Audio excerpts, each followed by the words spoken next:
But if you look at the nature of charities, I'm not saying to help a starving child is an issue. It's necessary. Every one of us should do more in those areas. But again, let's put it back to our model of real long-term solutions, the law of return. Is it a short-term or long-term solution just to keep feeding a starving person? Short-term. It's definitely important, don't get me wrong. Don't misinterpret what I'm saying. It shouldn't be that we actually say to every starving child, I think you should study something spiritual. Stop being so needy. Of course not. Don't misinterpret it. But it's a short-term. It's a solution. It's a necessary, urgent solution. And all of us should do more in those places. But it is short-term.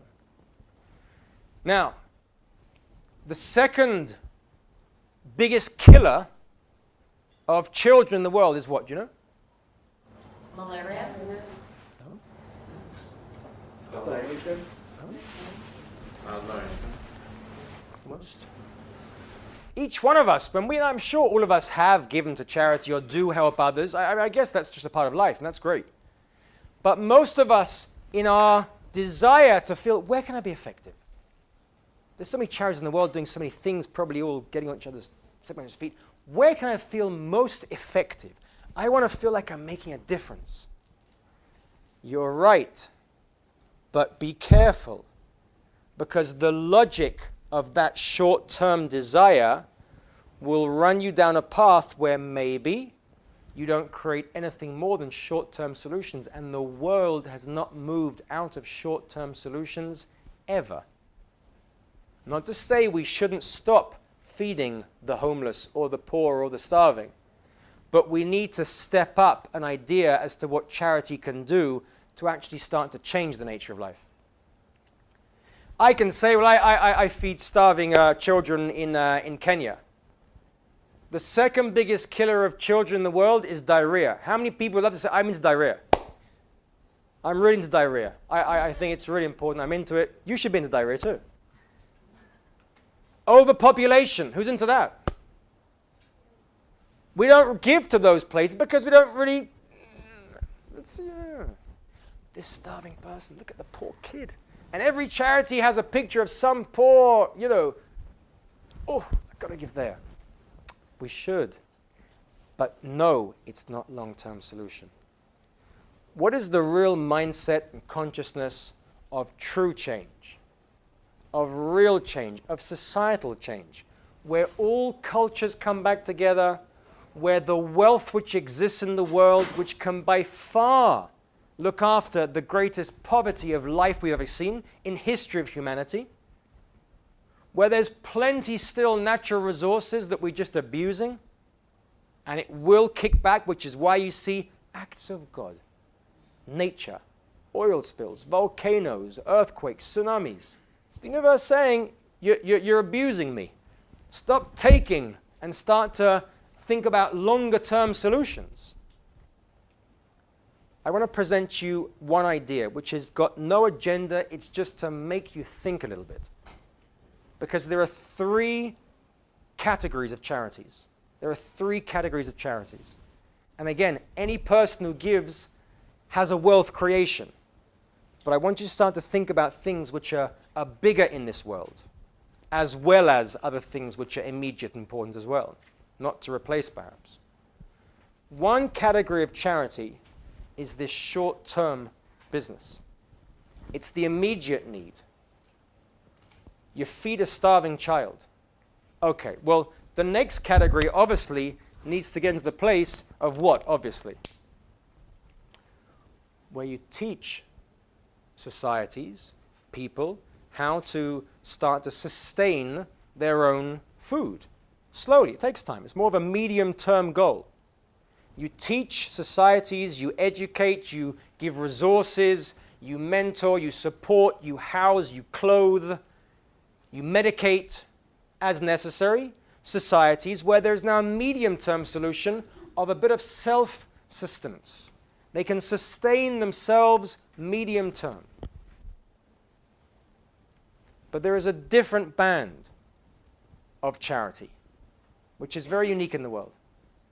Very unique in the world, very rare, because most charities fall into the short term, fewer charities fall into that kind of longer term, although they're becoming more and more prominent now as well. We work with the United Nations quite extensively, and there's a lot of greater feedback, it seems, in all the documents that I get about longer term sustainable solutions, at least in documents. I'm not sure whether they're met on the ground yet. But there is a way to create long-term business gain.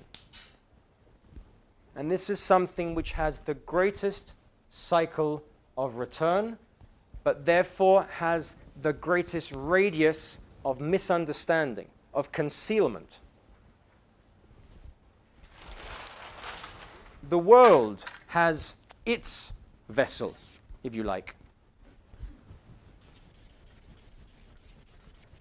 If the world has its vessel, which is half filled, there is part good in the world, and there's part chaos in the world.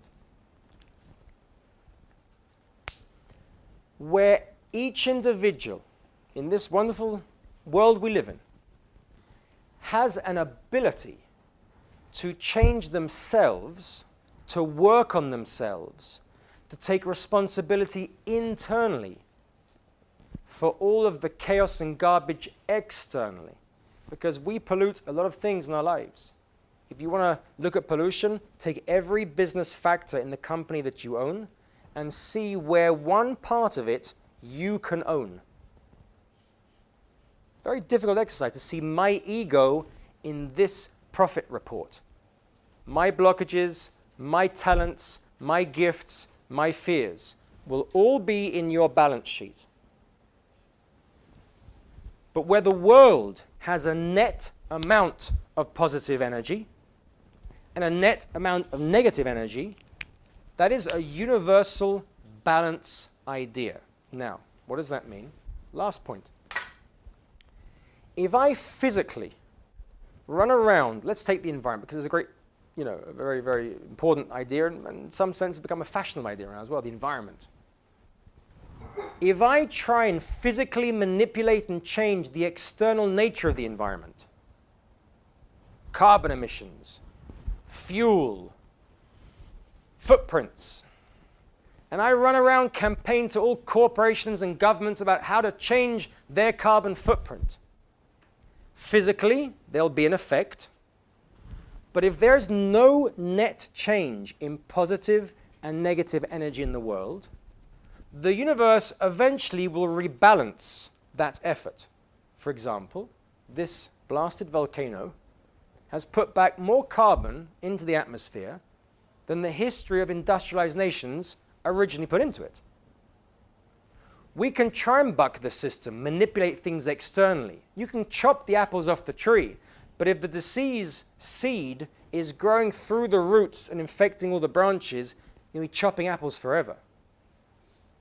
The real nature of change in society, of change in the world, of change that breeds through where naturally solutions in medicine, naturally equality in income, naturally a sense of charity breeds real long-term solutions, comes in more and more people like yourselves, understanding the consciousness of charity and giving, and also the internal importance of responsibility and change inside of me to create an external shift, a critical mass of better energy in the world, which will allow long-term solutions to stay, as opposed to governments to put trillions of dollars in and nothing to ever move. They found a solution for AIDS, and the next day a super virus was discovered. If you don't move the spiritual nature of the people, you can't affect long-term the physical reality and experience of people. Business is the same. If we want to change business, we have to go internal, not external. Most of our businesses tackle things externally.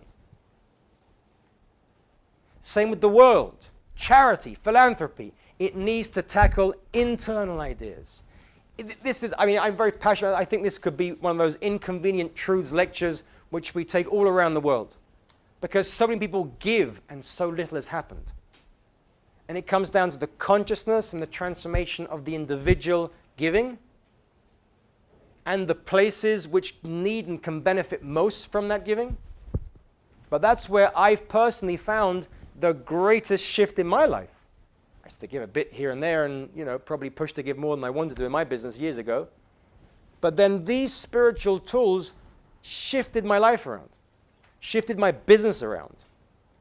That's my personal thing. You have to find your personal thing. For me, the Kabbalah Center was that charity which hit long-term solutions. But it had the greatest concealment because it was the greatest law of return because, it's not feeding starving children. It's affecting net change of real consciousness in the world. That's difficult to really give to because I want to feel like I'm making a difference right now. You have to find your own places, but you do have to find your place. The point of this is not to direct where. It's to suggest that everyone gives. You've got to give anyway. Find the place where your consciousness and where the place you're giving to creates real lasting solutions. Change of consciousness. And there are teachers and mentors that will sit with you and that can help you see how to create significant wealth, both in terms of personal bank balance and in terms of enjoying the wealth that I have. And it's eluded most people of genuine monetary wealth in the world. Very, very, very key ideas. Very key ideas.